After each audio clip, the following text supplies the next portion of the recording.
Bismillahirrahmanirrahim. Assalamualaikum warahmatullahi wabarakatuh. Jumpa lagi dengan saya Faisal Arif di channel Rumah Sehat Urkut Birjilik. Alhamdulillah, insyaallah di channel ini insyaallah saya akan berbagi banyak hal mengenai tips kesehatan dan beberapa tips-tips yang insyaallah bisa digunakan sehari-hari. Nah, bagi Anda yang baru saja menonton video ini, jangan lupa untuk subscribe dan klik tombol lonceng yang ada di sebelah kanan untuk mendapatkan info-info terbaru dan info-info yang insya Allah bermanfaat bagi kehidupan sehari-hari, terutama info-info mengenai kesehatan.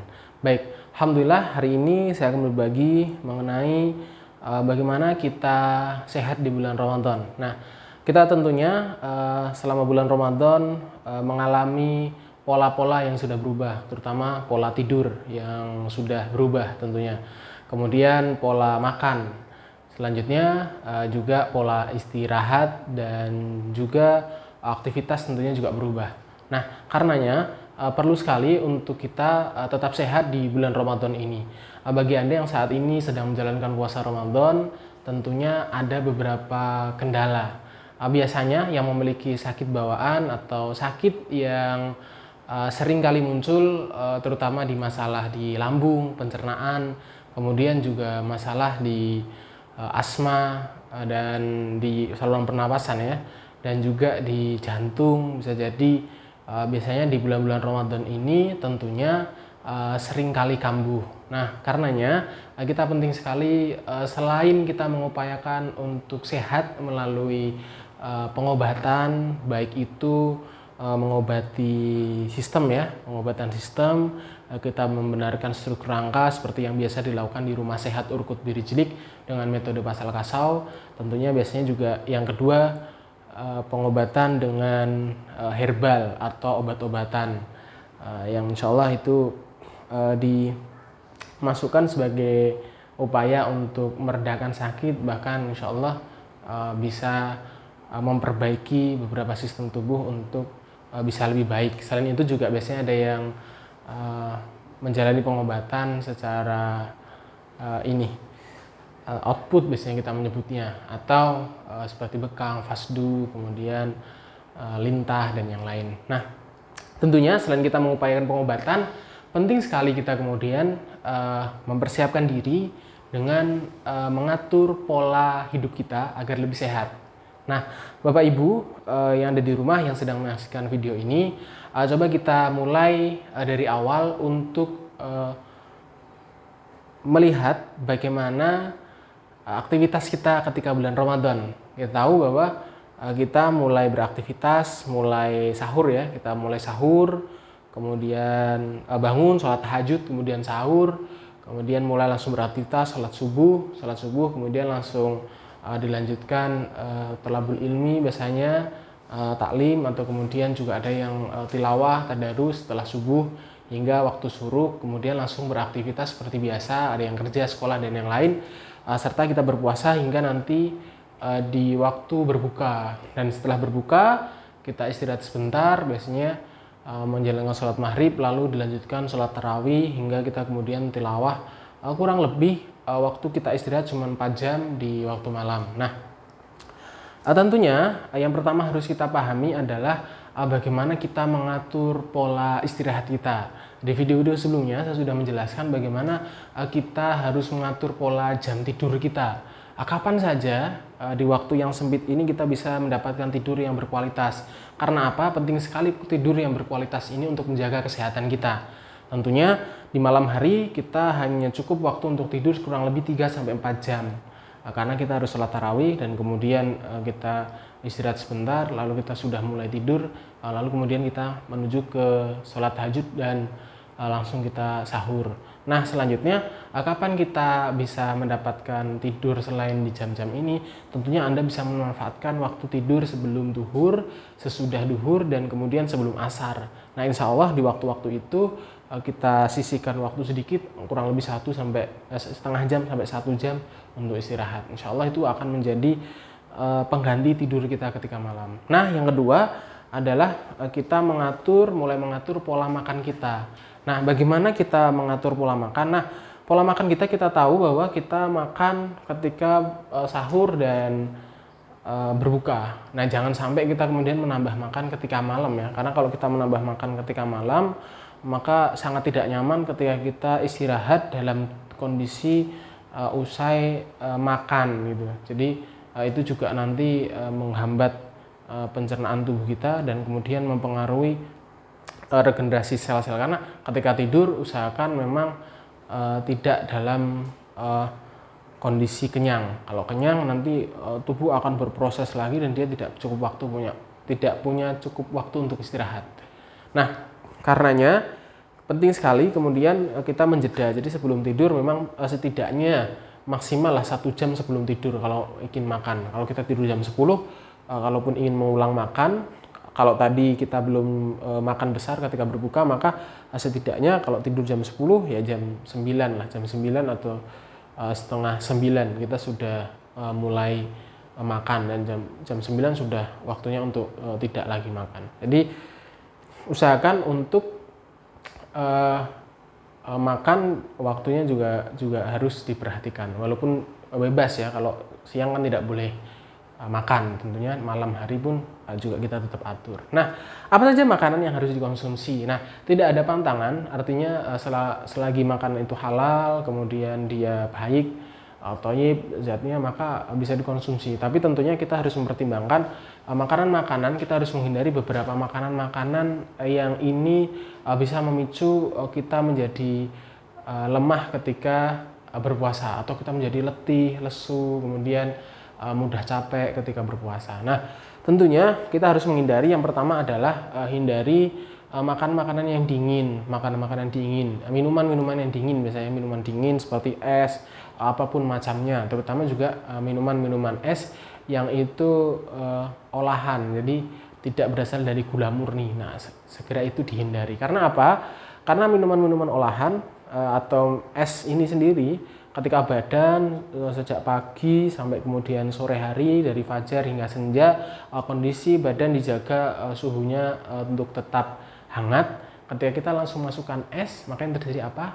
Ya, yang terjadi dia langsung dingin, dan dingin seketika, dan itu membuat kita sedikit letih. Makanya kalau setelah berbuka, biasanya kalau sholat maghrib atau kemudian nanti kita lanjutkan sholat tarawih, akan sedikit mudah lelah atau letih. Nah, makanya karenanya kita jaga agar tidak mengkonsumsi es yang berlebih. Apakah boleh sedikit? Ya, sekali bolehlah, tapi kemudian jangan menjadi makanan sehari-hari kalau Anda ingin tetap sehat. Nah, kemudian kita hindari makanan-makanan olahan seperti roti, daging olahan, kemudian roti olahan, kemudian daging olahan seperti sosis dan macam-macam, nugget dan juga yang lain. Nah, makanan-makanan olahan ini adalah makanan-makanan yang sulit dicerna oleh tubuh. Karenanya kita harus membatasi makanan ini. Kalau bisa selama Ramadan jangan makan makanan olahan dulu lah. Karena apa? Karena kita butuh tenaga yang baik dan nutrisi yang cukup seimbang untuk menjaga badan kita agar tetap optimal. Terutama ini masih masa pandemi ya. Masih masa pandemi, tapi tentunya kita harus menjaga stamina sebaik mungkin. Karenanya harus menjaga diri untuk tidak mengkonsumsi berlebihan makanan olahan. Biasanya kalau Ramadan ada iftar gitu kan, ada makanan-makanan takjil, itu insya Allah usahakan jangan menyediakan makanan-makanan yang olahan, karena juga walaupun halal tapi tentunya kita sediakan makanan yang lebih baik saja lah ya. Nah, kemudian tentunya baik untuk kita mengkonsumsi kurma ketika awal berbuka dan mengakhiri sahur dengan mengkonsumsi kurma. Nah, kurma ini adalah salah satu makanan yang berserat. Tentunya ketika Ramadan ini kita lebih baik kemudian mengkonsumsi makanan-makanan yang berserat.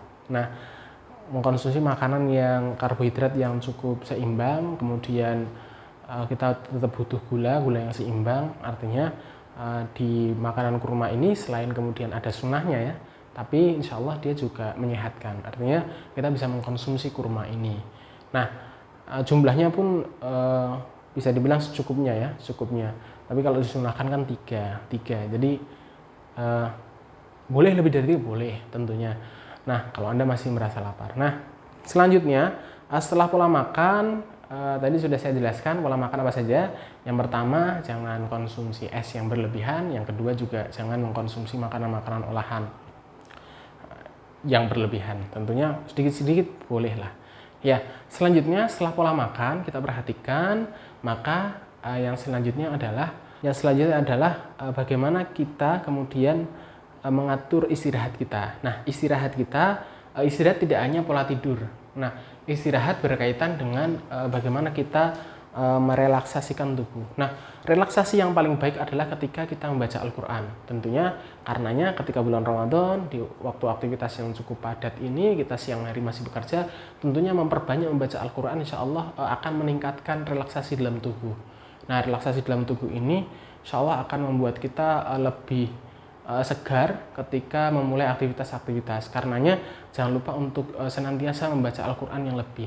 Selain di bulan suci Ramadan ini kita mendapatkan banyak pahala karena banyak membaca Al-Quran, insya Allah dengan membaca Al-Quran itu juga menyehatkan tubuh kita. Karenanya ketika semakin banyak kita membaca Al-Quran, insya Allah semakin baik pula energi positif yang kemudian bisa membuat tubuh kita menjadi lebih sehat.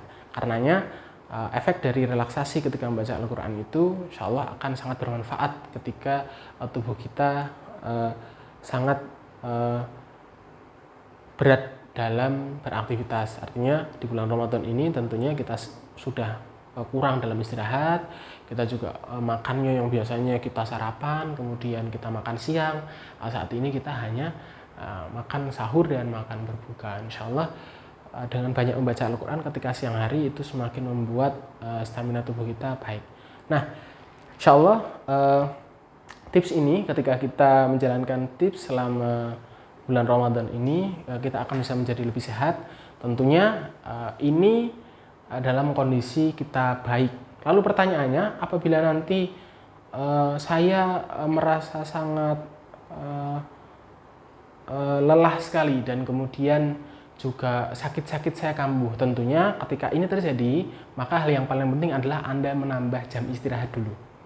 Tambah jam istirahat selain kemudian nanti mengupayakan pengobatan ya, tentunya dalam metode Pas Al-Qaso di kaidah yang digunakan di Rumah Sehat Urkut Berjilik, insya Allah kita berusaha untuk membenarkan sistem mengobati keluhan-keluhan yang ada dengan memperbaiki struktur, insya Allah tanpa obat, tanpa operasi, tanpa alat, dan tanpa jimat, insya Allah. Nah, jadi ketika kita selain mengupayakan untuk sehat dengan beberapa gerakan yang diajarkan ketika kita memeriksakan diri penyimpangannya seperti apa, tentunya hal yang paling penting adalah beristirahat yang cukup. Tentunya di jam-jam istirahat yang sangat terbatas tadi, usahakan untuk tetap istirahat. Biasanya ibu-ibu yang tidak berpuasa karena sedang halangan ya, karena sedang halangan tidak berpuasa, tentunya Anda tetap harus beristirahat sama jam-jam istirahat itu digunakan dengan baik. Karena apa? Anda kan tetap menyiapkan makan sahur, itu kan tetap menyiapkan makan berbuka dan tetap beraktivitas seperti biasa. Artinya di jam-jam malam walaupun Anda tidak berpuasa di siang harinya, di jam-jam malam harus gunakan untuk beristirahat. Jangan digunakan untuk terapi mandiri. Ya, baik, insya Allah dengan ini semoga bisa membantu dan kita mempersiapkan 10 hari terakhir di bulan Ramadan.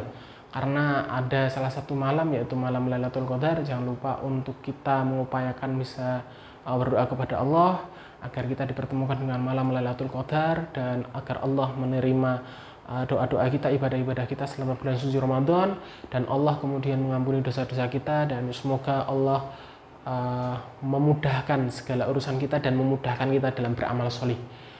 Bapak Ibu, beramal solih itu adalah satu kenikmatan dari Allah. Maka bersyukur ketika kita mudah dalam baca Al-Quran, kita mudah dalam sholat, kita mudah dalam bersedekah, kita mudah dalam beramal solih lainnya, baik amal solih yang bersifat untuk diri kita sendiri maupun amal solih yang bersifat sosial. Karenanya kita bersyukur pada Allah bahwa Allah sampai saat ini masih memudahkan kita dalam beramal solih. Tentunya kita mohon pada Allah agar kita lebih banyak senantiasa bisa mudah dalam beramal solih. Baik, saya Fasil Arif, dan insya Allah setelah ini nanti kita akan jumpa lagi di konten-konten video selanjutnya, dan semoga bermanfaat. Jangan lupa share, bagikan, dan klik tombol lonceng dan subscribe video ini untuk bisa mendapatkan info-info terbaru dan video-video terbaru dari kita. Assalamualaikum warahmatullahi wabarakatuh.